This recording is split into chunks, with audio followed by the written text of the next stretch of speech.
Welcome to this week's edition of Good Books Radio. Audiobooks.com is the chief underwriter for Good Books Radio, which is produced by UTRGV Media Services for Rio Grande Valley Public Radio. And now, here's your host, Dr. John Cook. Welcome once again to another edition of Good Books Radio. I'm your host this week, Dr. John Cook, and with me today is Dr. Lisa Mosconi. She's an associate director of the Alzheimer's Prevention Clinic at Weill Cornell Medical College, New York Presbyterian Hospital, where she was recruited as an associate professor of neuroscience in neurology. Dr. Mosconi founded and was formerly the director of the Nutrition and Brain Fitness Lab at New York University School of Medicine and assistant professor at the NYU Department of Psychiatry, where she served as the director of the Family History of Alzheimer's Disease Research Program. She holds a dual PhD degree in neuroscience and nuclear medicine from the University of Florence, Italy. She's a board-certified integrative nutritionist and a holistic healthcare expert practitioner. Dr. Mosconi, welcome to the program. Thank you so much for having me. The book, Brain Food, The Surprising Science of Eating for Cognitive Power, is a great read. I've been through most of it, right down to the test I took, which showed me I still have work to do. But It has some great information, and it's backed by a lot of research, which I appreciate very much.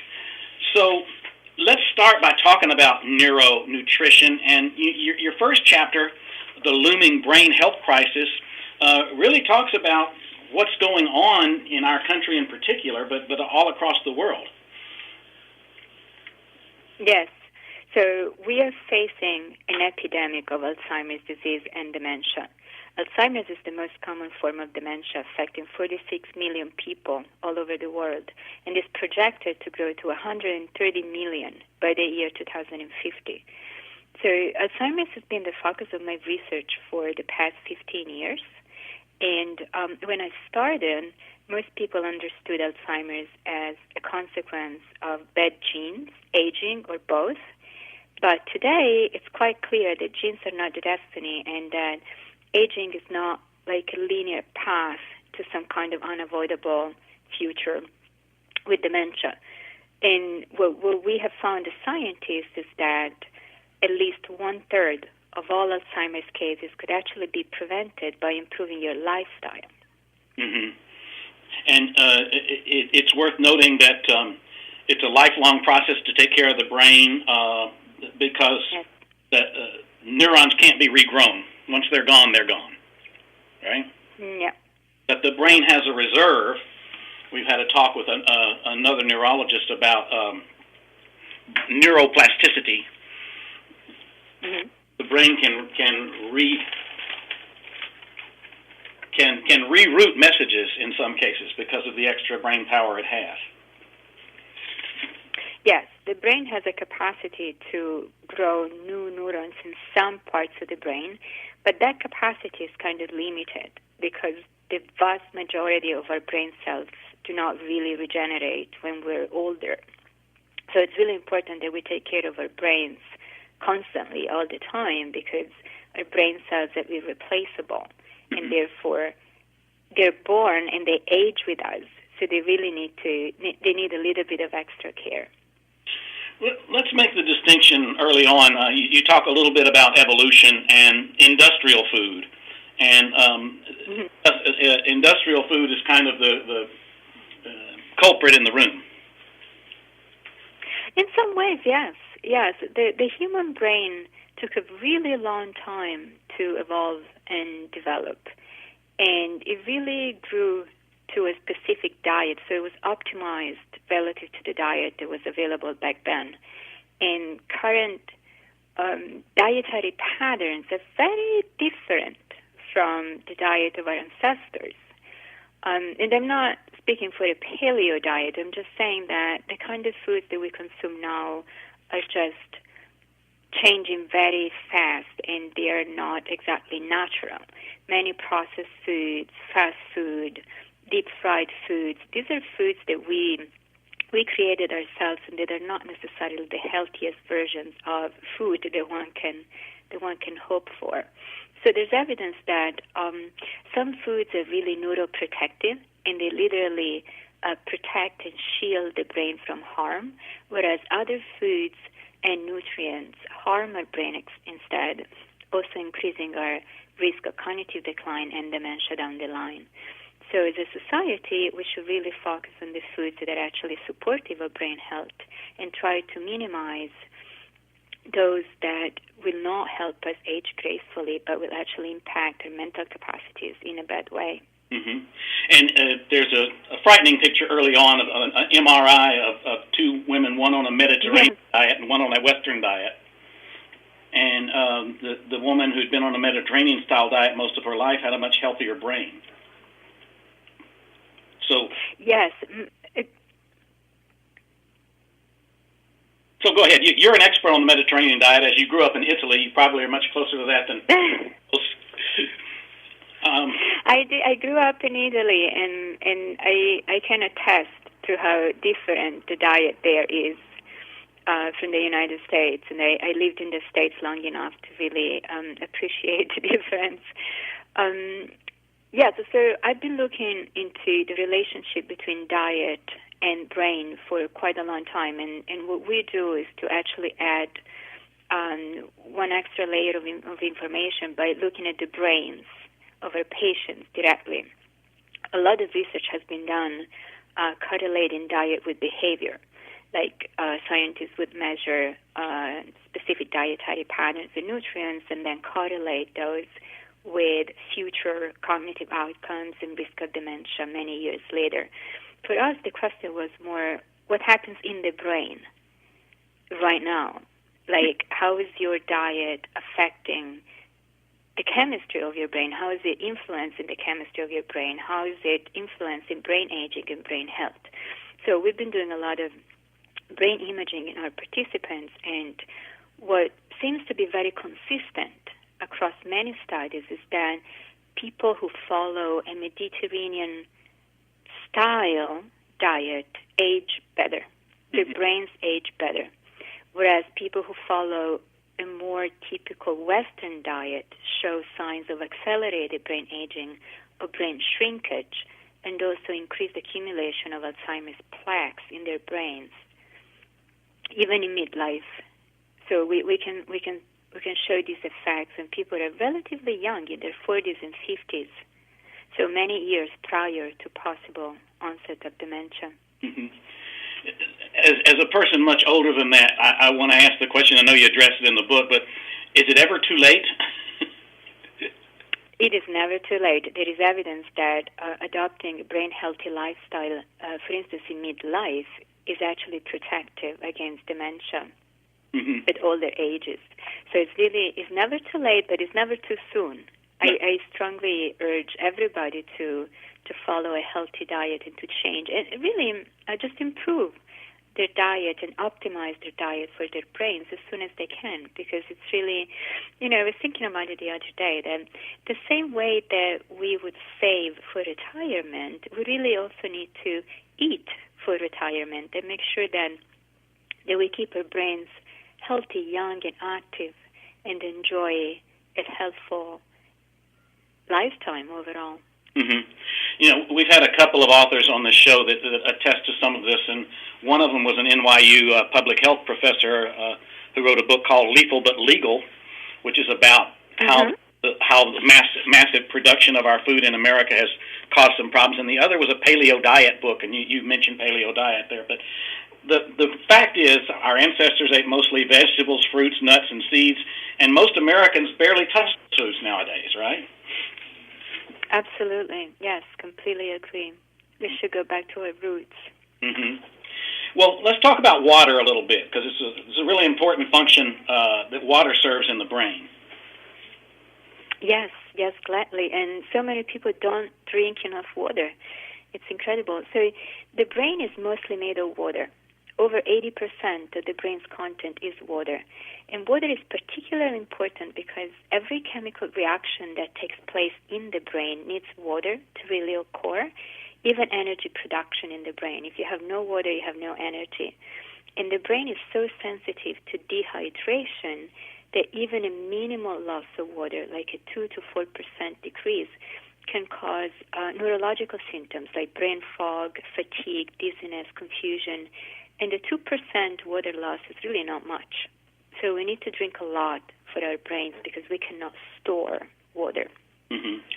And the other thing that I think is important to keep in mind is that people don't drink nutritious water. A lot of people drink purified water. They drink seltzer. They drink club soda. That's just not water, because this kind of water just don't include the nutrients that are present in hard water, like spring water, mineral water. Real water, if you will, contains many minerals and electrolytes that are responsible for keeping us hydrated. So many people who just don't drink real water can be dehydrated and don't realize it. Well, let's look at the nutrients as well. The nutrients that we consume are fats, proteins, carbs, and vitamins and minerals. Let's start with fats because that's a pretty important thing for the brain. Yes, absolutely. I find there's a little bit of confusion when it comes to fat and how much fat we should consume in our diets. If you think about it, a few years ago everybody was vegan, and now everybody eats fat. And many patients ask me, should I eat a lot of fat for my brain based on the understanding that the brain includes quite a bit of fat? And that is an interesting statement to me because as a neuroscientist, we learn in school that the brain can make its own fat, mm-hmm. and that actually happens when you're a baby. And especially fat like cholesterol and saturated fat, those are made mostly by the brain as the brain is developing. And after adolescence, the brain doesn't use any additional fat from the diet.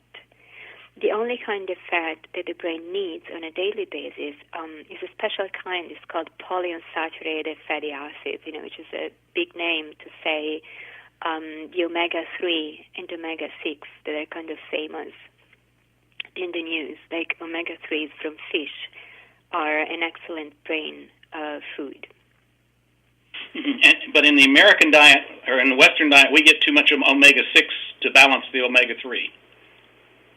That is very true. There's evidence that a ratio 2-to-1 is the right one to have. So 2 molecules of omega-6 per every molecule of omega-3. And the difference is that omega-6 fatty acids are pro-inflammatory. They tend to produce inflammation. And the omega-3s are anti-inflammatory, so they kind of quench the inflammation. So you need to have a good balance of both. But the Western diet tends to promote the omega-6, if you will, tends to favor the omega-6 fatty acids, and the ratio is usually 10-to-1 or 20-to-1, or in some very extreme cases even 30-to-1.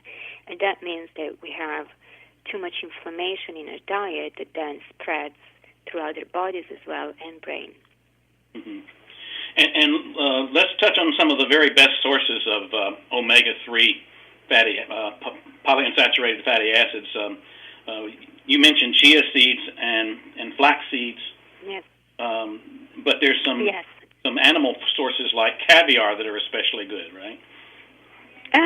Yes. I say all the time that caviar is actually the best brain food from a purely chemical perspective. The nutrients that are contained in caviar are really a fantastic complement to the nutrients that the brain really needs, and in part because it contains a particular type of omega-3 fatty acids called DHA. And DHA is the most prevalent fat in brain that needs to be replenished from the diet on a daily basis.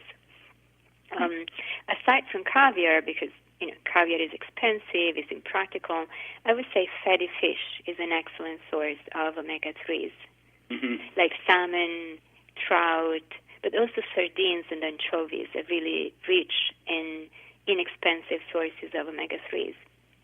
And I have never had this, but I'm going to look for salmon roe. What is that? Is that salmon eggs? Yes. So fish eggs in general. Caviar is kind of the sophisticated version of fish eggs.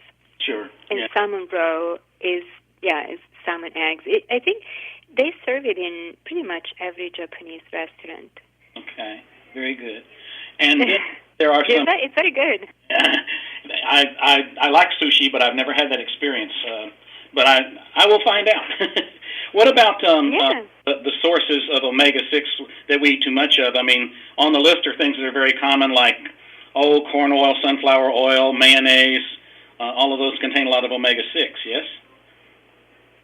Yes. So I think processed foods in general contain a lot of oils that are very high in omega-6 fatty acids, and processed foods in general are pro-inflammatory. So a great way to minimize inflammation would be to minimize the amount of processed foods in the diet. Mm-hmm. I like the way you've broken down the fats into the good, the bad, and the ugly. The good fats are the omega. The bad fat is saturated fat, and the high levels of that have a negative impact on mental capacities, don't they? There's research showing associations between excess saturated fat and an increased risk of dementia. I would say that nutrients in general are not technically good or bad for you. It's what we do with them. Mm-hmm. And as a society, we tend to eat too many foods that are very high in saturated fat on a daily basis. So the results show that, for instance, in large-scale studies with thousands of people, those who ate 13 grams of saturated fat per day were twice as likely to develop dementia and cognitive impairment as those who ate less than 7 grams per day. So that means like more than 3 slices of bacon per day are not so good for your brain. Mm-hmm. Very good. Okay. And the ugly is trans fat. Trans fat in the diet seems to develop cognitive impairment as well. Yes, I think most doctors would agree that trans-saturated fats are the worst type of fat that you can possibly ingest. And there's literature indicating an association between consumption of trans fats and increased risk of cognitive decline and dementia. So, for instance, there are studies showing how people who consume like 2 grams a day of trans fat, which is not a lot, had twice the risk of dementia as compared to those who ate less than 2 grams per day. Mm-hmm. 2 grams is not much. It doesn't take much processed food to reach 2 grams of trans-saturated fats a day. So we really need to be careful with our food choices. And the prepackaged foods, especially cookies, seem to have a lot of that in them. Yes. Yes, for sure.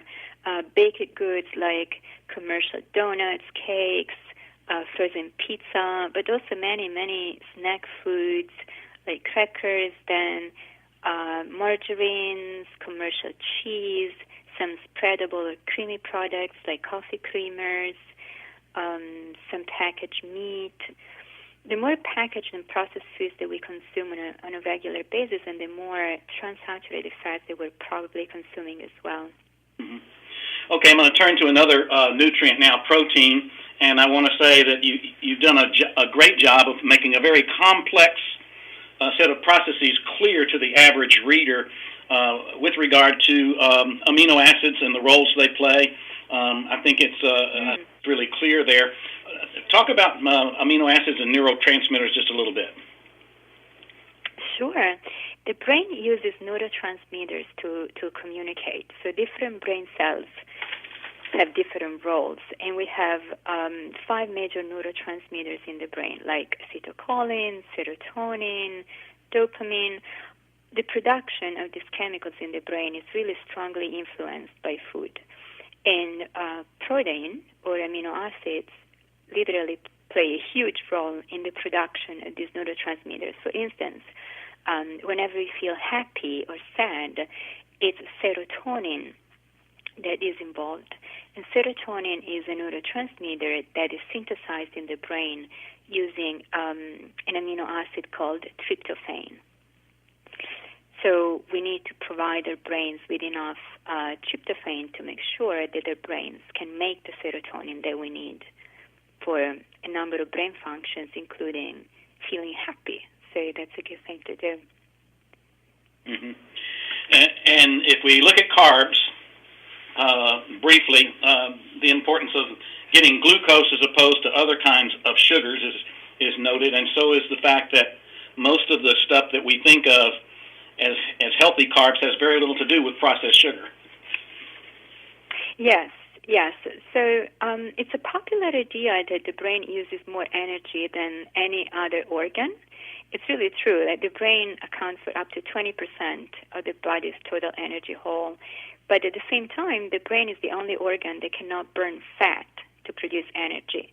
So most of the energy comes from carbohydrates, and specifically from a sugar called glucose.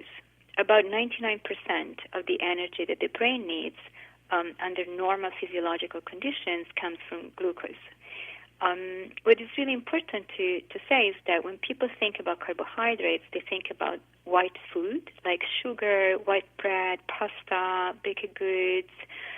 These foods are not great sources of glucose, although they are sugary. There are other foods that are much better sources of glucose that are not necessarily sweet, like onions, turnips, rutabaga even. And then we have fruits like grapes, berries. The red beet is an excellent source of glucose as well. And then, of course, honey and maple syrup are better choices for sweeteners as compared to refined white sugar. Mm-hmm. You have an excellent treatment of vitamins and minerals as well, but I want to get to a little bit about how to shift our diet in the direction of brain health, because it's different than the typical Western diet. So let's talk about what you recommend in terms of diet, and it has a lot to do with things that grow out of the ground. Yes, that's for sure. And I think it's really based on a research on the healthiest brain diets all over the world.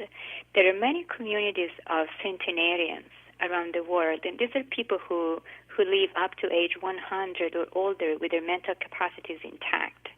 And they're clearly doing something right. And I believe that we should learn from them. And the research shows that all these communities, regardless of where they are, some are in Italy, some are in Greece, some are in Japan, some are in America, some are in South America, they all share common principles. They eat foods that are not processed. They're fresh and they're seasonal. Their diets are mostly plant-based. Some of these communities eat vegetables for breakfast, lunch, and dinner, for example, like in Japan sometimes. They eat very little animal foods that are more like a treat because, they're usually difficult to come by if you don't have supermarkets next to you. They drink plenty of water. They don't drink soda. They will drink a little bit of red wine. They will not drink hard liquor all the time. They don't usually drink beer all the time.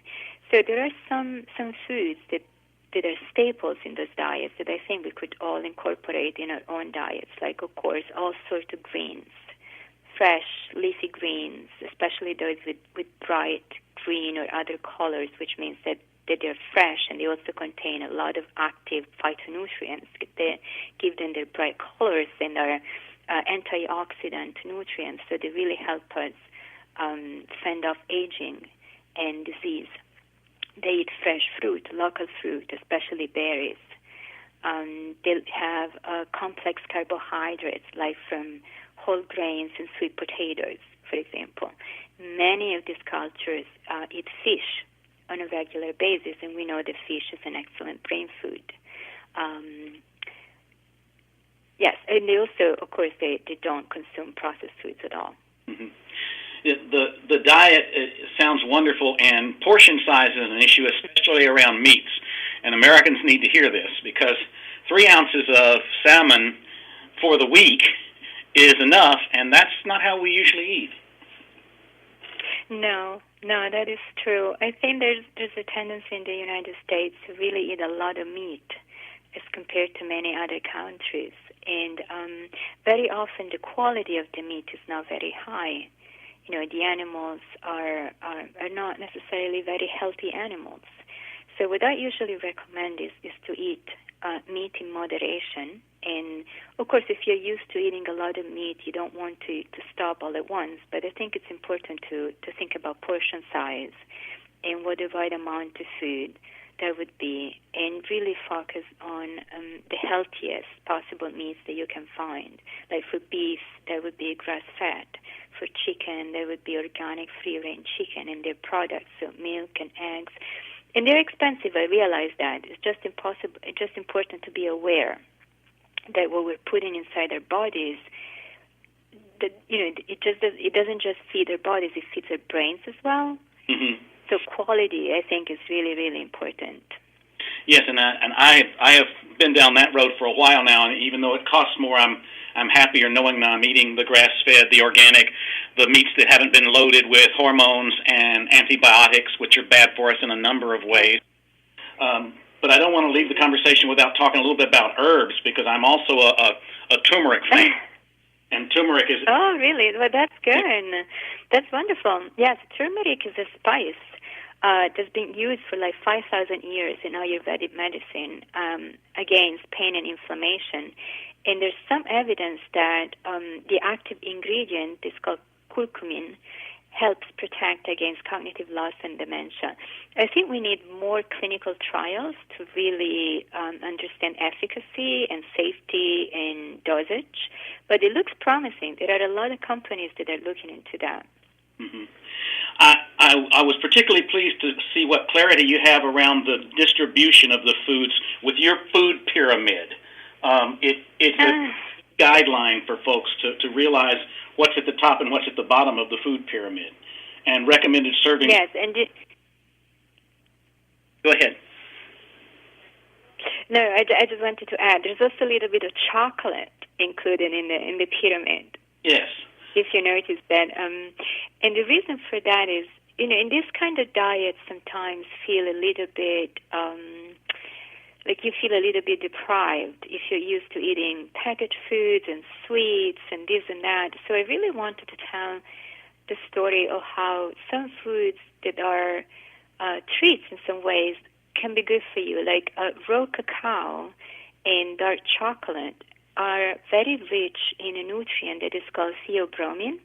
It's from Greek. It means the food of the gods. And theobromine, like caffeine, is a stimulant, so it improves oxygen delivery to the brain, but it doesn't give you the jitters. Mm-hmm. And it's also it's an anti-aging, it's an antioxidant compound, so it could actually be really good for you. Yes, I think we have about 2 minutes left, so let's talk about antioxidants just a moment, because the brain engages in a lot of processes that cause oxidation, and that can be unhealthy. Yes, the brain is easily affected by oxidative stress and free radicals formation. So it's really important that we consume antioxidants in our diet to help the brain protect itself against aging and also the risk of dementia. Antioxidant vitamins would be vitamin A or beta-carotene, which is the precursor to vitamin A, and also vitamin C and vitamin E. There are some clinical trials showing that the combination of vitamin C and vitamin E is actually quite helpful to the brain and protective against dementia. And in general, most of the studies have confirmed that it's better to get it from the food sources rather than supplements, but that doesn't deny the need for supplements, right? Yes, you're right. So the thing is that, like for instance, for vitamin E, in nature, vitamin E comes in 8 different forms. But when you get your supplements, you only get one of these 8 forms. So that's probably why the foods that contain all these different permutations of the same vitamin are better, because every different form has a slightly different functionality and a slightly different action in the body, and you want to have the most nutrients all at once rather than just one at a time. Mm-hmm. The test that we were talking about before we started the interview, the test that I took in your book was very informative, and you put that together based upon what you know about the research that supports brain nutrition in your diet, right? Yes, that is correct. I thought what I wanted to do in the book was really I structured the book into 3 different parts. At first, I wanted to really explain brain nutrition and how the brain works, because that's the only way for us to really understand why a specific diet is good for you and why other diets are not so good for you. And then I provided recommendations and this test that is, if we eat poorly or too much, it's easy to see that in our waistline. But it's very hard to tell if what we're doing is good or not for our brains. Mm-hmm. And so I wanted to have a tool that would help everybody figure out, okay, my diet is not so good for my brain, and this is what I can do to make it better. Right. Or my diet is okay in general, but it's not perfect. So here's how you optimize it.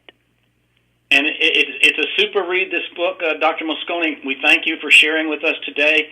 The book is Brain Food, The Surprising Science of Eating for Cognitive Power by Dr. Lisa Mosconi. It's well worth your time. I remind our listeners, if you don't regularly schedule broadcasts, you can catch us on YouTube at Good Books Radio, Strong and Cook. I'm your host, Dr. John Cook. Thanks for listening.